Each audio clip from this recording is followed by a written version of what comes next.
শপথ নিতে ডাক পেয়েছেন ফারুকী, মাহফুজ সহ 4 জন। অন্তর্বর্তী সরকারি উপদেষ্টা পরিষদের নতুন যাত্রা যুক্ত হচ্ছেন। তাদের মধ্যে 4 জনের নাম জানা গেছে। তারা হলেন অধ্যাপক মোহাম্মদ সাইদুর রহমান, ব্যবসায়ী শেখ বশির উদ্দিন, চলচ্চিত্র পরিচালক মোস্তফা সরোয়ার ফারুকী ও প্রধান উপদেষ্টার বিশেষ সহকারী মাহফুজ আলম। রোববার সন্ধ্যায় বঙ্গভবনে নতুন উপদেষ্টাদের শপথ হওয়ার কথা রয়েছে। এই 4 জন নতুন উপদেষ্টা হিসেবে শপথ নিতে আমন্ত্রণ পাওয়ার বিষয় নিশ্চিত হওয়া গেছে। অধ্যাপক মোহাম্মদ সাইদুর রহমান গত 27 আগস্ট বঙ্গবন্ধু শেখ মুজিব মেডিকেল বিশ্ববিদ্যালয়ের উপাচার্য হিসেবে নিয়োগ পান। এবার সেখান থেকে তাকে উপদেষ্টা পরিষদে নেওয়া হচ্ছে। মোহাম্মদ সাইদুর রহমান বঙ্গবন্ধু শেখ মুজিব মেডিকেল বিশ্ববিদ্যালয়ের ফার্মাকোলজি বিভাগের অধ্যাপক। শেখ বশির উদ্দিন দেশের শীর্ষস্থানীয় শিল্প গোষ্ঠী আকিজ বশির গ্রুপের ব্যবস্থাপনা পরিচালক। তিনি শেখ আকিজ উদ্দিনের সন্তান। মোস্তফা সরোয়ার ফারুকী খ্যাতিমান চলচ্চিত্র নির্মাতা। কয়েক দশক ধরে তিনি চলচ্চিত্র নাটক নির্মাণ করে পরিচিত মুখ হয়ে উঠেছেন। এছাড়া পুলিশের সাবেক মহাপরিদর্শক খোদাবক্স চৌধুরী প্রধান উপদেষ্টার বিশেষ সহকারী হিসেবে অন্তর্বর্তী সরকারে যোগ দিচ্ছেন বলে একটি সূত্র জানিয়েছে।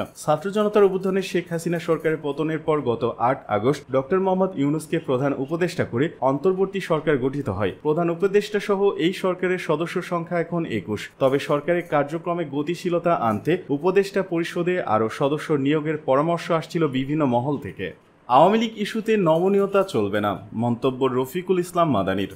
ইসলামিক বক্তা রফিকুল ইসলাম মাদানি বলেছেন, আওয়ামী লীগ ও ভারত ইস্যুতে কোনো ধরনের নমনীয়তা চলবে না। আওয়ামী লীগ ও ছাত্রলীগ এমন কোনো অপরাধ নেই যা করেনি। তাদের ব্যাপারে কোনো আপোষ করা চলবে না। তাদের বিচারের কাঠগড়ায় দাঁড় করাতে হবে। রবিবার রাজধানী গুলিস্তানের 0 পয়েন্টে বৈষম্য বিরোধী ছাত্র আন্দোলনের গণজমায়েতে উপস্থিত হয়ে তিনি এসব কথা বলেন। রফিকুল ইসলাম বলেন, আগামী বাংলাদেশে বুড়োদের প্রতি আর কোনো আশা রাখা যায় না। এটি মনে রাখতে হবে, এখন যুবকদের হাত ধরে নতুন বাংলাদেশের সূচনা হয়েছে।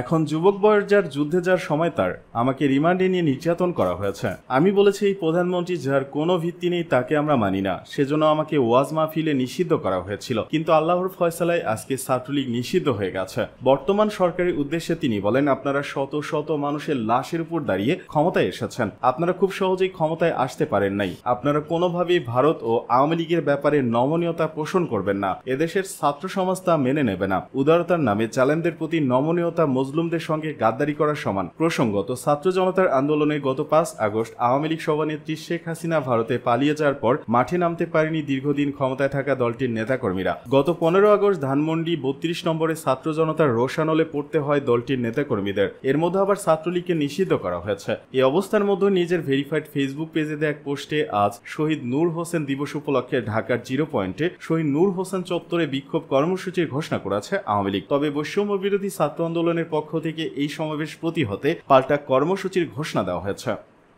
শেখ হাসিনা একজন সাইকোপ্যাথ কিলার, মন্তব্য ববি হাজ্জাজের। আওয়ামী লীগ সভানেত্রী শেখ হাসিনার কল রেকর্ড ফাঁস এবং কর্মসূচি আহ্বানের তীব্র প্রতিবাদ জানিয়ে এনডিএম চেয়ারম্যান ববি হাজ্জাজ বলেছেন, মতিউর রহমান রিন্টুর বই পড়লেই বোঝা যাবে স্বৈরাচার পলাতক হাসিনার মানসিক অবস্থা কেমন ছিল। সে একজন সাইকোপ্যাথ কিলার। তার দলের কর্মীরা মারা গেল কিনা সেটা নিয়ে তার মাথা ব্যথা নেই। ববি হাজ্জাজ বলেন, ক্ষমতায় যার মিথ্যা স্বপ্নে বিভোর হয়ে শেখ হাসিনা ট্রাম্পের ছবি নিয়ে মিছিল করার নির্দেশ দিচ্ছে। ক্ষমতায় থাকতে এভাবেই সে বিরোধী নেতাকর্মী এবং আন্দোলনরত ছাত্র জনতাকে হত্যার নির্দেশ দিয়েছিল। রোববার শহীদ নূর হোসেন দিবস উপলক্ষে রাজধানীর মালিবাগে অবস্থিত এনডিএম ঢাকা মহানগর কার্যালয় রুখে দাও আওয়ামী ফ্যাসিবাদ শীর্ষক এক আলোচনা সভায় এসব কথা বলেন তিনি। জাতীয়তাবাদী গণতান্ত্রিক আন্দোলনের মহাসচিব মমিনুল আমিনের সভাপতিত্বে অনুষ্ঠিত আলোচনা সভায় প্রধান অতিথির বক্তব্যে ববি হাজ্জাজ বলেন, 1981 সালে হাসিনা দেশে আসার কিছুদিনের মধ্যে শহীদ রাষ্ট্রপতি জিয়াউর রহমানকে নিহত হতে হয়। এটার পেছনে নিশ্চয়ই ষড়যন্ত্র আছে। হাসিনা এবং আওয়ামী লীগের ব্যাপারে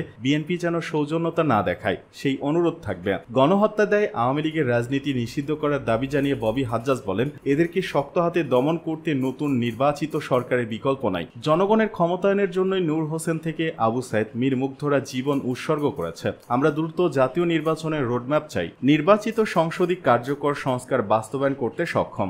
সভাপতির বক্তব্যে এনডিএ মহাসচিব মমিনুল আমিন বলেন, আগামী জানুয়ারি মাসেই আমরা জাতীয় নির্বাচনের রোডম্যাপ চাই। আওয়ামী ফ্যাসিবাদ মাথা চারা দিয়ে উঠতে চাইলে কঠোর হস্তে দমন করা হবে বলে হুঁশিয়ার দেন মমিনুল আমিন।